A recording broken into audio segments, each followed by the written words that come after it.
नमस्कार दोस्तों। क्या किसी इंसान की जवानी के 5 साल सिर्फ तारीखों और सलाखों के पीछे गुजर जाने चाहिए, वो भी तब जब अब तक उसका जुर्म ही साबित ना हुआ हो। दोस्तों, आज हम बात कर रहे हैं उमर खालिद की। वही उमर खालिद जो 13 सितंबर 2020 की उस काली रात से जेल की काल कोठरी में बंद है। 67 महीने बीत चुके हैं, ईद आई और चली गई, मौसम बदलते चले गए, लेकिन नहीं बदली तो उमर की तकदीर। लेकिन अब एक नई उम्मीद की किरण जरूर जागी है। उमर खालिद ने एक बार फिर मुल्क की सबसे बड़ी अदालत यानी सुप्रीम कोर्ट का दरवाजा खटखटा दिया है। क्या इस बार उन्हें इंसाफ मिलने वाला है, या फिर तारीख पर तारीख का ये सिलसिला यूं ही चलता रहेगा? आज की इस वीडियो में हम एक एक बारीक जानकारी आपको देंगे, जिसे सुनकर शायद आप हैरान भी हो जाएं और अफसोस भी करने लगें। दोस्तों, वाकया शुरू होता है 13 अप्रैल 2026 से। उमर खालिद ने सुप्रीम कोर्ट में एक पुनर्विचार याचिका यानी रिव्यू पिटीशन दाखिल की है। ये याचिका क्यों खास है, ये भी जरा समझिए।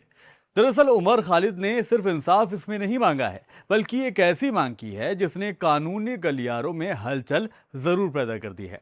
उमर के वकील जाने माने सीनियर एडवोकेट कपिल सिब्बल ने कोर्ट में खड़े होकर पुरजोर तरीके से कहा है कि इस मामले की सुनवाई इन चैम्बर माने बंद कमरे में नहीं होनी चाहिए, बल्कि ओपन कोर्ट यानी खुली अदालत में होनी चाहिए। कपिल सिब्बल की दलील बहुत सीधी और दिल को छू देने वाली है। उन्होंने कहा है कि यह मामला सिर्फ एक केस का नहीं है, ये एक इंसान की निजी आजादी का सवाल है। क्योंकि जब कोई शख्स इतने लंबे वक्त से बिना किसी जुर्म के साबित हुए जेल में रहे, तो मुल्क को यह देखने और सुनने का हक है कि अदालत में आखिर बहस क्या हो रही है।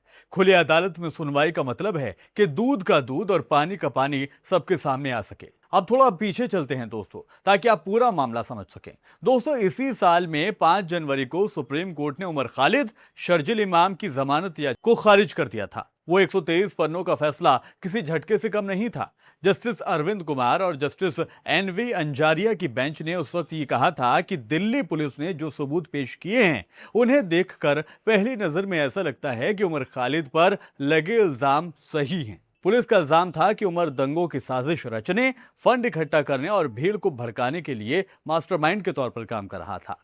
अदालत ने उस वक्त यूएपीए के उस सख्त कानून का जिक्र किया था, जिसकी धारा 43 D5 कहती है कि अगर पुलिस की कहानी पहली नजर में सच लगती है, तो आपको बेल यानी जमानत मिलना लगभग नामुमकिन है।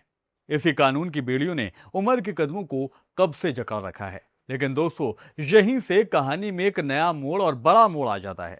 उमर की नई याचिका का सबसे मजबूत पहलू यह है कि उन्होंने दलील दी है समानता का अधिकार की। मतलब कानून की नजर में सभी बराबर होने चाहिए। आपको याद होगा कि जनवरी में जहां उमर और शर्जिल की बेल खारिज हो गई थी, तो वहीं 5 और आरोपियों को जमानत कोर्ट की तरफ से मिल गई थी, जिसमें गुलफिशा फातिमा हो गई, मिरान हैदर, शिफा उर रहमान, मोहम्मद सलीम खान और शादाब अहमद के नाम शामिल थे, जो अब खुली हवा में अपनी आजाद जिंदगी को जी रहे हैं और सांस ले रहे हैं।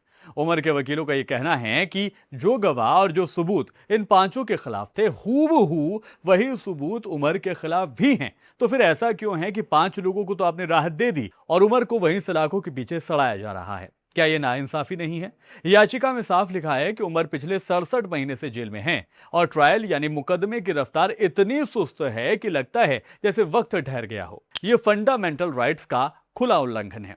कानूनी जानकार ये बताते हैं कि पुनर्विचार याचिका में जीत हासिल करना बेहद मुश्किल होता है। सुप्रीम कोर्ट आमतौर पर अपने ही फैसले को नहीं बदलता जब तक कि रिकॉर्ड में कोई बहुत बड़ी और साफ गलती नजर ना आ जाए। लेकिन उमर की उम्मीद कपिल सिब्बल की उन दलीलों पर टिकी है जो इंसानियत और आजादी की बात करती है।